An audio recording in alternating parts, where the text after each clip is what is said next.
Mengaji bersama menebar kebaikan.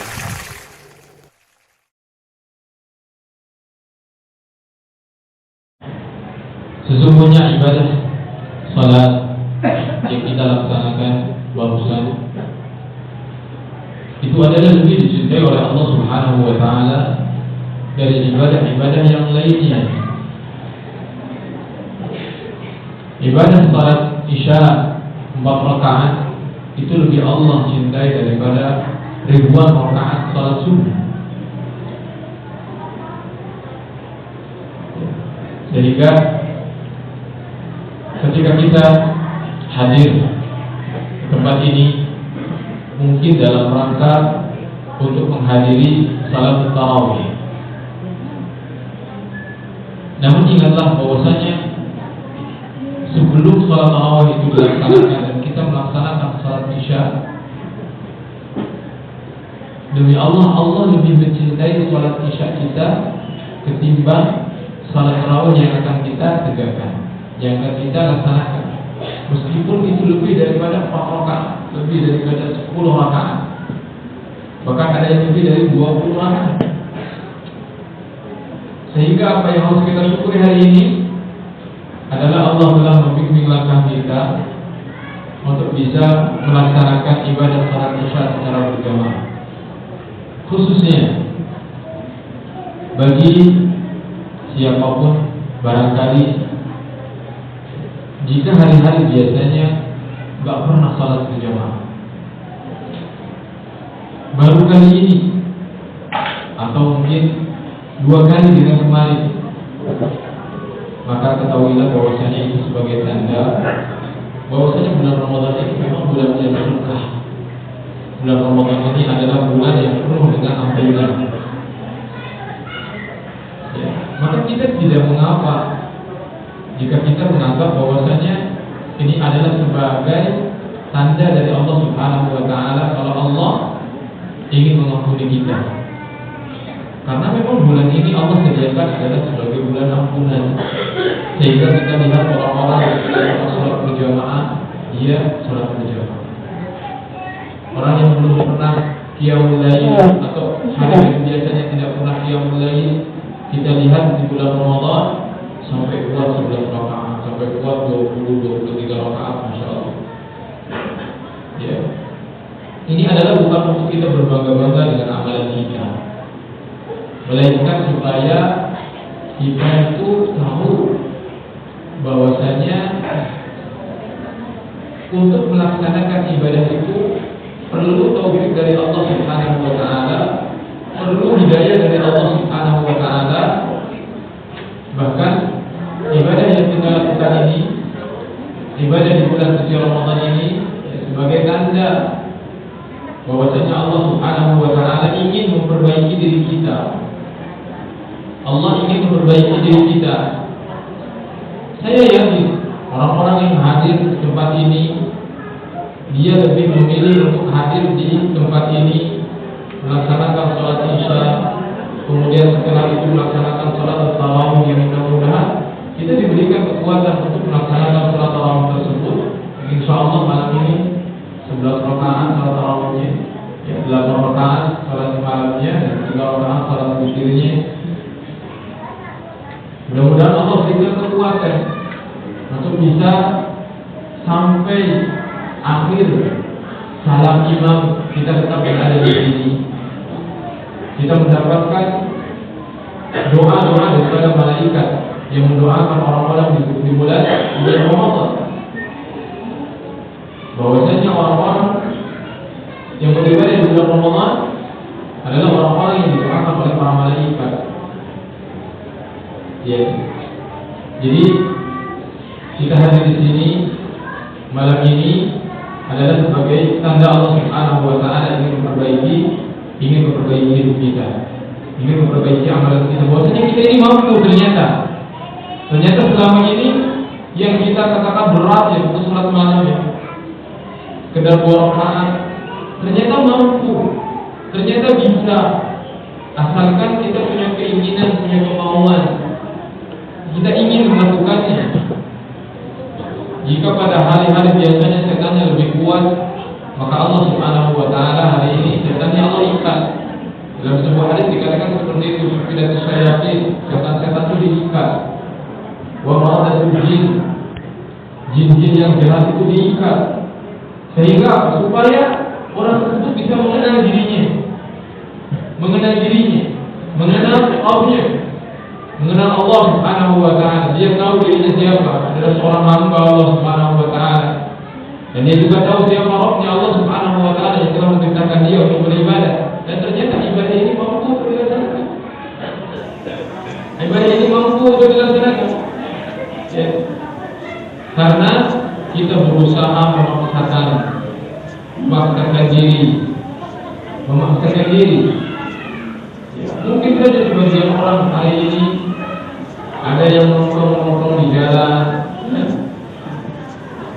Namun sebagian kita duduk di tempat ini untuk beribadah kepada Allah Subhanahu wa taala, tidak tahu salat tarawih adalah salat sunnah.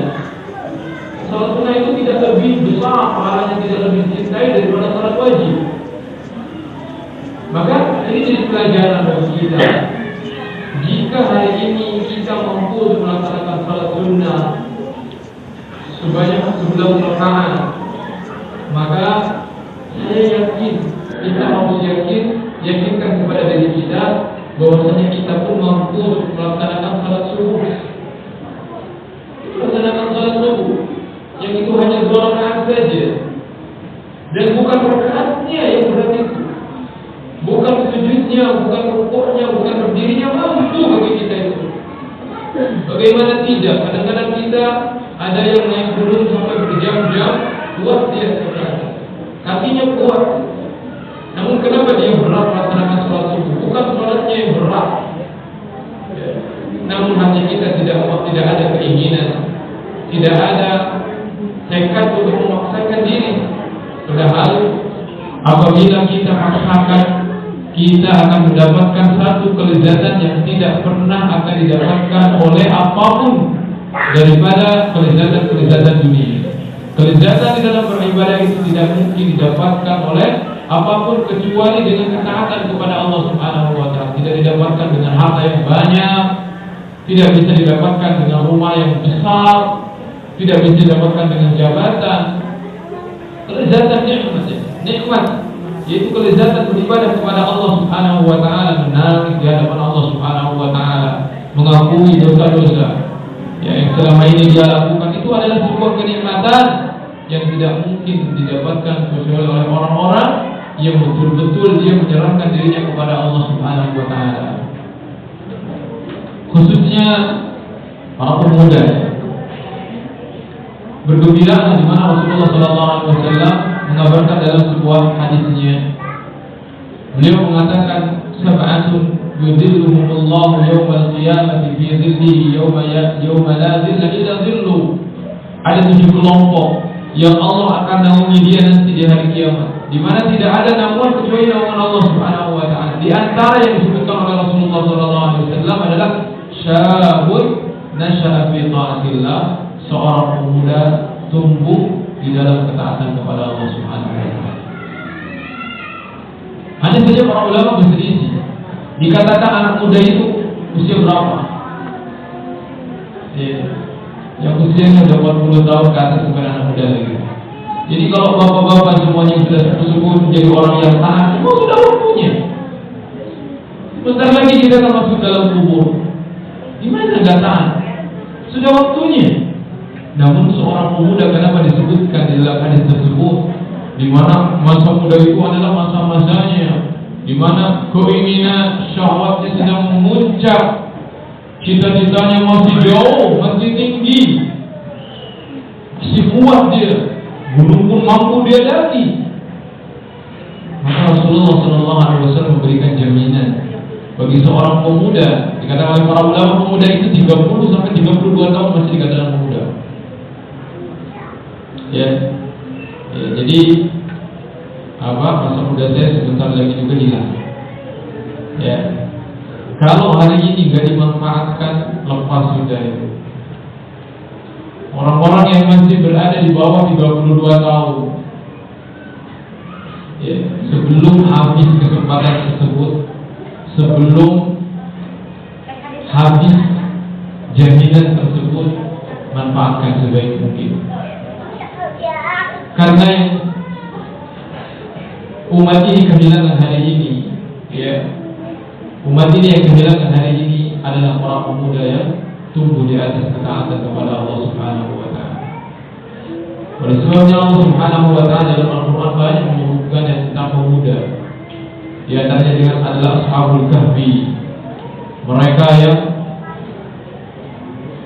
berlari meninggalkan harta mereka, meninggalkan segalanya karena mereka beriman kepada Allah Subhanahu wa Ta'ala dan meninggalkan kekufuran, kesyirikan, meninggalkan kaumnya, meninggalkan apa yang mereka punya daripada dunia hanya karena untuk beribadah kepada Allah Subhanahu wa Ta'ala. Itu diabadikan dalam Al-Quran, innahum fityatun amanu bi rabbihim. Maksudnya mereka itu asal lengkap adalah para pemuda yang mereka beriman kepada Rabbnya, wa zidnahum huda, dan kami tambah hidayah petunjuk kepada mereka. Pemuda, ya. Maka pemuda ini adalah sebagai ujung tombak. Sebagai ujung tombak. Adapun kita yang sudah tua-tua, yang sudah 40 ke atas, kalaupun kita taat, ya memang ini adalah waktunya. Mau kemana lagi kita? Sebentar lagi masa bukan masa muda lagi yang jelas. Ya, usia sebentar lagi habis. Mau diapakan lagi usia kita? Jadi ketika walaupun taat memang sudah saatnya dan sudah seharusnya dan kebangetan jika sudah usianya sudah tidak muda lagi, ya, pandangannya sudah mulai kabur, tangannya, kakinya sudah mulai lemah, ya, tidak sekuat dulu lagi. Itu adalah sebagai tanda bahwasanya usia kita akan segera habis. Maka mempersiapkan ketaatan itu adalah pilihan satu-satunya. Tidak ada pilihan lain kecuali menjadi seorang pribadi yang lebih taat pada Allah Subhanahu wa Ta'ala. Sekali lagi para pemuda, para pemudi yang mereka untuk melakukan sesuatu itu masih bisa, ya, apapun yang mereka mau, mereka bisa menggapainya. Mau bermaksiat pun, mereka kuat. Ya, kalau yang sudah tua-tua, misalkan ya, mau bermaksiat, mau berzina pun mikir-mikir lagi. Ya kan, mau berzina sudah nggak kuat, mau minum khamar misalkan perutnya sudah nggak kuat, tapi masih ketika muda dia kuat. Apapun dia bisa lakukan, namun dia menahan hal tersebut karena takut kepada Allah Subhanahu wa Ta'ala, sehingga Allah ganjar pahalanya, diberikan Allah kelak di hari kiamat kepada mereka para pemuda. Dan memaksimalkan, jika kita perhatikan hadis tersebut, ada pelajaran yang sangat penting, di mana kesalehan seseorang di masa tua itu ditentukan dengan kesalehannya di masa muda. Saya amati hadis ini. Artinya Allah ketika memberikan jaminan kepada pemuda yang tumbuh di atas ketaatan kepada Allah, barang tentu pemuda ini pasti akan melewati masa tua, betul tidak? Dia akan tua, dia akan habis masa mudanya, akan sampai kepada masa dia tua. Namun di hari kiamat Allah balas bukan atas ketaatan dia di masa tua, namun Allah berikan awan itu karena ketaatan dia di masa muda. Itu artinya ketika seseorang ingin menjadi pribadi yang saleh di masa tua, maka dia harus menjadi pribadi yang saleh di masa muda. Dan sungguh sangat keliru ketika seseorang menunda-nunda waktunya. Nanti saja, saya masih 30 tahun, saya masih 35 tahun, ya, saya belum tua lagi, masih jauh. Nanti saja kalau saya sudah tua, kalau saya akan bertobat kepada Allah, saya akan rajin duduk di masjid, ya. Tidak sampai itu. Tidak ada yang menjamin seseorang itu akan mendapatkan hidayah di masa tua kalau dia tidak berupaya untuk mendapatkan hidayah tersebut di masa muda. Sehingga dia perhatikan kisah-kisah para pemuda yang Allah Subhanahu wa Ta'ala ceritakan, yang Rasulnya ceritakan, dan mereka menjadi orang-orang saleh adalah mereka yang di masa mudanya mereka memaksimalkan ibadah kepada Allah Subhanahu wa taala, karena saat-saat itu adalah saat-saat ketika seseorang mampu untuk beribadah kepada Allah secara maksimal. Dan kelak akan ada masanya seseorang ini bersujud, dia tidak mampu, harus berbaring kepalanya, harus di kursi roda kepalanya. Ada saatnya ketika ingin membaca Al-Quran harus pakai alat bantu. Itu pun kalau mampu, kalau bisa. Ada kalanya seorang tidak bisa lagi baca Al-Quran. Ya. Padahal kehidupan apa lagi yang dicita-citakan, yang diinginkan seorang ketika sudah di masa tua? Tentu saja kehidupan yang baik, kehidupan yang indah, kehidupan yang dekat dengan Allah, dan itu semuanya dibutuhkan dengan masa muda dia.